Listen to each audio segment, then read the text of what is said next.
José Boto e BAP mentiram para a torcida do Flamengo. Antes da gente começar, eu peço para você deixar o teu like aqui no vídeo, se inscrever aqui no Ias FC e ativar o sininho das notificações para você não perder próximos vídeos de opinião, pós-jogo, curiosidades e outros conteúdos que estamos trazendo para você, amigo, para você, amiga, aí ao longo desses próximos dias, semanas, meses e até anos. Por que eu falei que José Boto e o BAP, né, o Luiz Eduardo Batista, que é o presidente do Flamengo, mentiram para a torcida rubro-negra? É simples. O José Boto e o BAP ficaram muito arrogantes, muito prepotentes ao longo desses últimos tempos.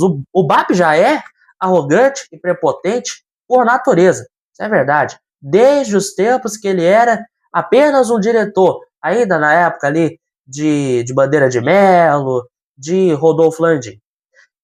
O que acontece é que ele virou presidente, né, já tendo tomado posse no ano passado. E aí, ficou arrotando nesse ano, depois que o Flamengo conquistou Brasileirão, conquistou Libertadores, conquistou tudo, ou quase tudo, no ano passado. Esse ano, com a sua arrogância, com a sua prepotência, né, ele vivia criticando os mandos e desmandos de Rodolfo Landim, Marcos Braz e companhia. E até com uma certa razão, visto que na época do Landim, na época do Marcos Braz, o Braz tinha vezes que ele ia para a Europa, viajava, ia tomar café com o empresário de tal jogador. Ia ele, o Bruno Spindel, gastava uma fortuna, demorava dias e dias para trazer o jogador. Tinha vezes que, claro, ele conseguia trazer.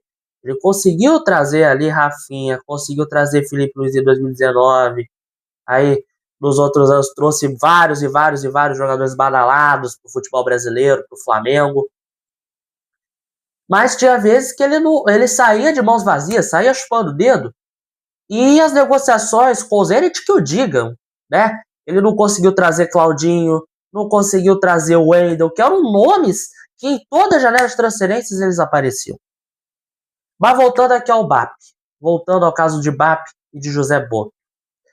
Criticou um monte de coisa, criticou Leila Pereira, e até com uma certa razão, criticou a pausa do futebol brasileiro que vai acontecer no ano que vem, uma coisa que ainda não aconteceu, ainda está muito longe de acontecer. Ele criticou, que o futebol feminino, não sei o que, a Copa Feminina. Para falar de Copa Feminina, esse velho consegue ser um leão para criticar a Copa Feminina e tal. Tudo bem as pessoas não gostar do futebol feminino, eu até entendo que tenha críticas e tal. Tem que criticar, assim como a gente critica o futebol masculino algumas vezes. Mas assim, deixa pra falar depois, deixa pra falar por último plano, porque, pô, futebol brasileiro ficou parado quase 2 meses por conta da Copa do Mundo que teve recentemente. O Flamengo teve tempo para se preparar, é verdade. Fez a intertemporada lá em Portugal, jogou bem, teve ótimos resultados. Saiu de lá invicto, 2 vitórias e um empate. Teve amistoso em Brasília contra a equipe do Olímpia, que ganhou. E já era claro e evidente, desde até antes dessa intertemporada, que o Flamengo tem carências. E muitas carências. A lateral esquerda, por exemplo, é uma delas. O Alexandro, que é um baita lateral esquerdo, tá velho. Não atua com um nível alto há um bom tempo, por conta da idade. O Ayrton Lucas, quando entra, só faz lambança. Péssimo jogador. Já tá fazendo hora extra no Flamengo. E o Leonardo Jardim não bota o Johnny, que é verdade, ele é novo. Ele é muito suscetível a erros. Mas não bota o cara para ser relacionado nos jogos grandes, mesmo ele tendo feito uma baita intertemporada lá em Portugal. Jogou bem contra o Benfica, por exemplo. Contra o Olímpia também. E ele não dá chance pro menino. Impressionante uma coisa dessa. Sem contar também o meio de campo. Sobretudo a parte ali de primeiro e segundo volante. O Pulgar, 33 anos. O Flamengo renovou o contrato com ele por 1 ano. Eles reduziram a multa rescisória, que estava alta. O Barcelona queria contratar ele e tal.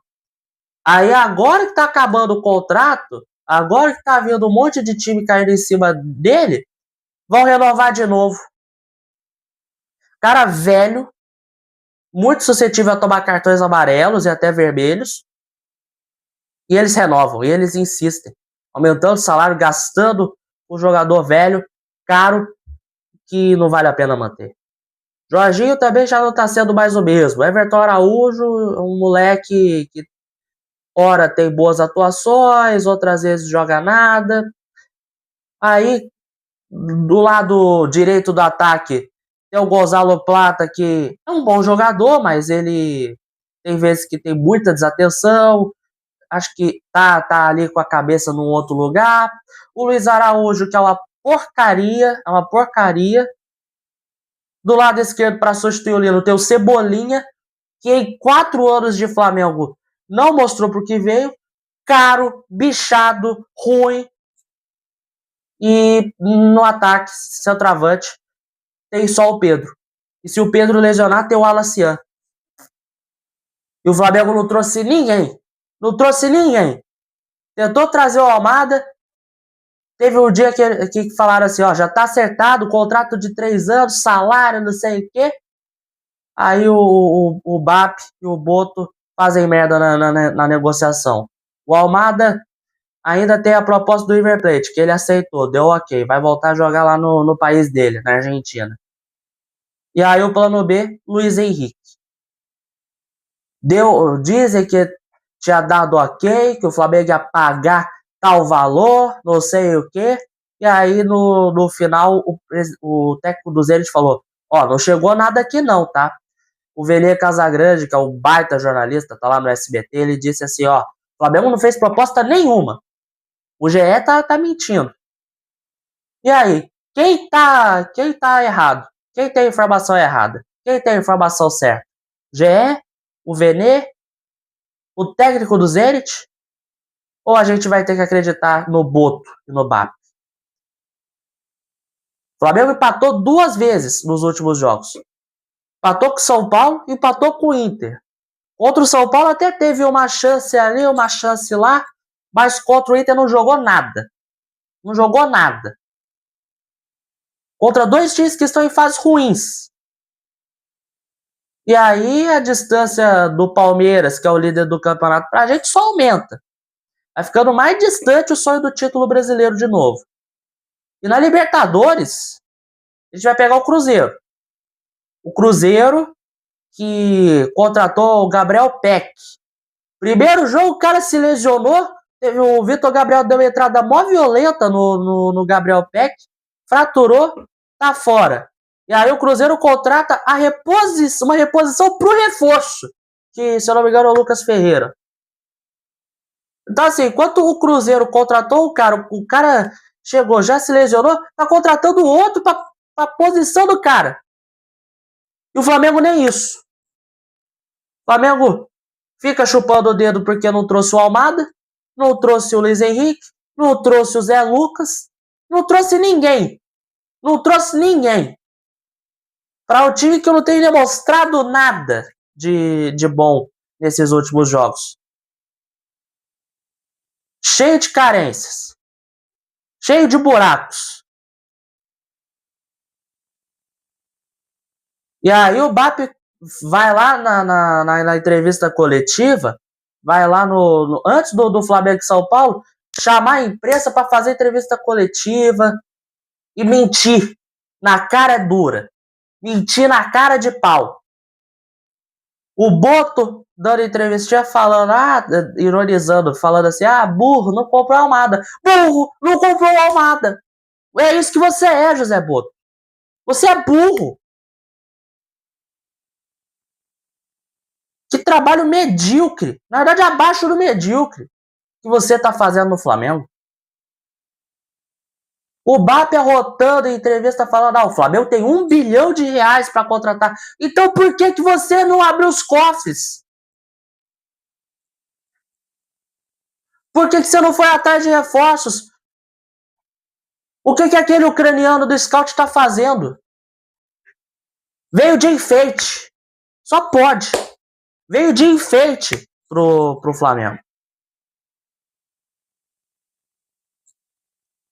Aí domingo, depois do jogo contra o Vitória, eu quero ver as milhares de cortinas de fumaça aqui que vão surgir.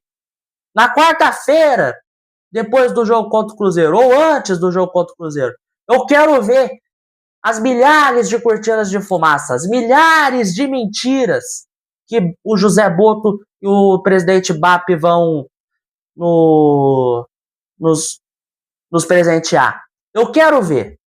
Vai falar que vai trazer o Malcom, vai trazer não sei quem, vai trazer tal jogador e no final não traz porra nenhuma. Fica com o mesmo time.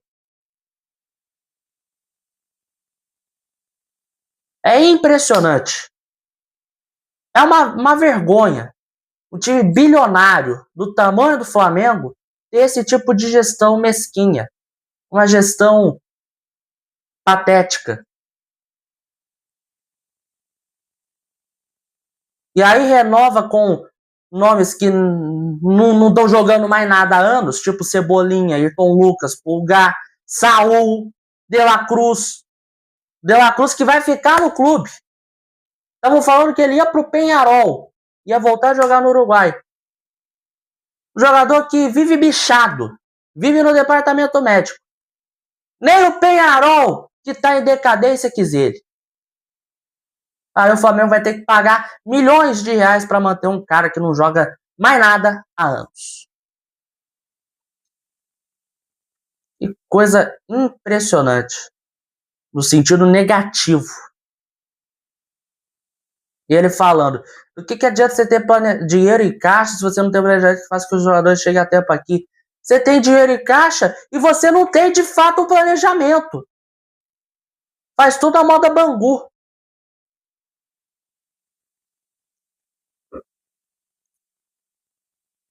Gastaram 82 milhões de reais no Vitão, no portentoso Vitão, que é um zagueiro ok. Não é um zagueiro espetacular, mas também não é um zagueiro ruim.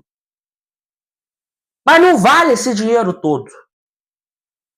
Porque exagerou a pagar comissão, exagerou a pagar bônus, não sei o que, um monte de porcaria. Vê se pode um negócio desse, gente. Vê se pode. Eu tô lendo aqui, ó, 6 de agosto de 2026. Foi ontem que o Terra publicou. O José Boto bateu o discurso de cautela.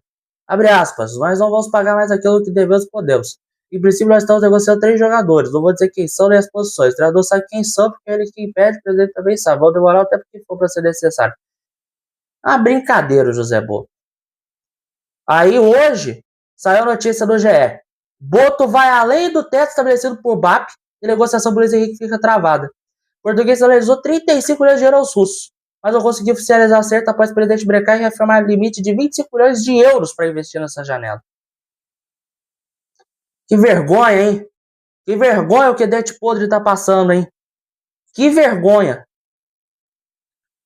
Vou falar o quê? Para dar entrevista lá no Amazon Prime antes de Flamengo e Inter, tava lá felizão, tava lá sorridente, mostrando até os dentes podres. Aí agora que acabou o prazo para inscrever jogador para Libertadores, o que esse senhor tem para falar? É muita incompetência. É um atestado de amadorismo, de burrice, de tudo de ruim. Tudo de ruim que eu critiquei ao longo dos anos em que o Rodolfo Landim e o Marcos Braz estiveram no Flamengo. E eu vou continuar criticando o que o José Boto e o Luiz Eduardo Batista continuarem fazendo. Eu tô tão indignado, eu tô tão revoltado, tô tão puto. Eu peço até desculpa para você que tá me acompanhando, que eu fico até embananando as coisas, até gaguejo. Eu fico nervoso pra caramba. Mas é isso então, essa é a minha opinião. Amanhã tem Flamengo e Vitória. Eu vou narrar na Sintonia Esportiva. Logo depois do jogo tem o Balanço Esportivo lá na mesma sintonia. Então, você que vai ouvir, você que vai acompanhar o jogo por lá, saiba que tem Super Esquenta, saiba que tem o jogo comigo na narração, tem o Balanço Esportivo e aí nas minhas mídias vão estar lá os cortes, vão estar lá Ianzão na área. E é isso, tá? Ajuda a gente, seu like, se inscreva aqui no IASFC e é isso. Tamo junto! Outra característica que eu também só vejo no Brasil, e eu estou-me a adaptar, né? Estou há 1 ano e meio no Brasil, tenho-me a adaptar, tu hoje fazes aí uma live e dizes que o Tiago Almada vai para o River Plate, ou vai aqui para o Olhanense, que é o clube aqui ao lado, não é? E as pessoas todas acham que isso é verdade. As pessoas acham todas que isso é verdade.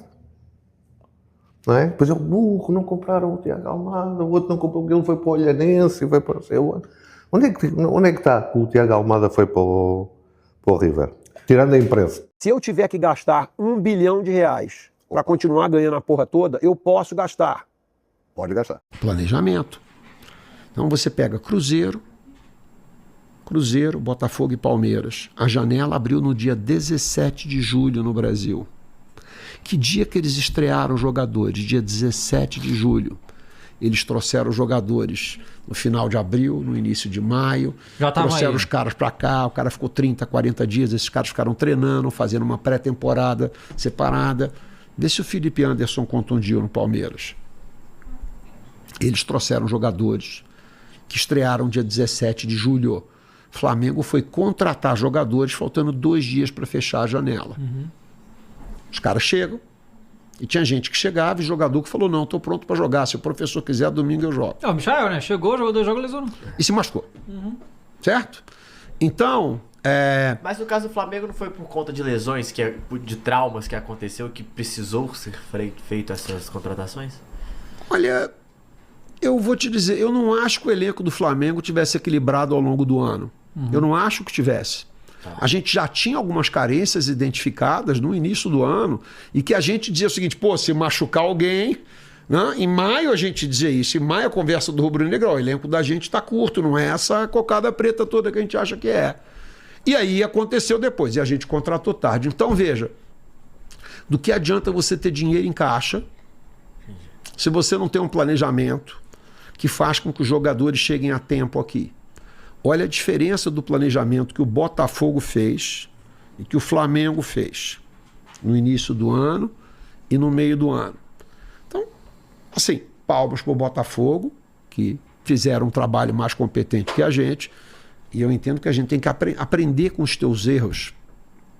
É uma prova de inteligência. Aprender com um dos outros é prova de sabedoria. Oxalá o Flamengo tenha a sabedoria de olhar para o que está acontecendo no mercado e que a gente faça melhor. Agora, para quem quer jogar, né, aquela história, né, ganhar a porra toda, eu quero ganhar tudo. Você não vai ganhar tudo com 26, 27 jogadores. Não tem como. Não tem como. Se você botar contusão, cartão amarelo, carga física, carga emocional, você não consegue. Porque chega uma hora que você diz, olha, eu vou ter que fazer uma escolha aqui. E são fatores também que vai aparecer que não tem como prever. Que você não controla. Agora, quanto mais planejamento e mais profissionalismo você tem nos detalhes, na metodologia, nos processos, menos você dá chance para o azar e para o imprevisto. Vão acontecer? Vão. Mas não, você não vai perder 8 ou 9 jogadores, como a gente perdeu. Foi o que aconteceu, exatamente. Certo? Assim, você ou olhar... se perder, tem um planejamento prévio que já tem os jogadores, nem que sejam da base, que já viu que pode jogar. Outra coisa, assim, quando você olha para a base... Eu sou suspeito para falar desse senhor, porque quando ele chegou no Flamengo, né, ele foi um cara que disse que ele tinha convencido ao Felipe Luiz a permanecer no Flamengo. Mentira. O que fez o Felipe Luiz permanecer no Flamengo foi o trabalho do Felipe Luiz. Foi o trabalho dele que fez. Ele não pode chegar e dar uma declaração desse tipo, entendeu? E se você for olhar todas as contratações que foram feitas na gestão dele, eu tenho minhas dúvidas em relação se foram tão favoráveis, entendeu? Porque uma coisa é quando você tem a capacidade de ir lá e convencer, né? Porque quando você tem a parte financeira na tua mão para você desenvolver, o Flamengo pagou 9 milhões de euros, né, no Emerson Royal. No Emerson Royal, ele teve passagem no Betis, no Milan, no Tottenham e no Real Madrid. Barcelona. E não conseguiu se firmar nesses clubes todos. Quer dizer, você gastar o dinheiro, tudo que foi pago, por um jogador que não conseguiu aí, sabe, não me convence, né? Que se o Emerson estivesse jogando maravilhosamente bem, tudo bem, mas Não é isso que a gente tem visto, né?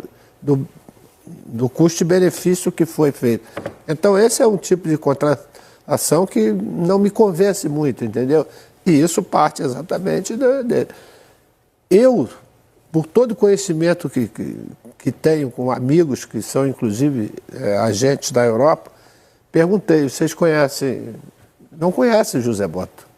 Ele não tem, na Europa, que é o grande mercado de empresários de todos eles, assim, ex-colegas meus que jogaram comigo, você conhece?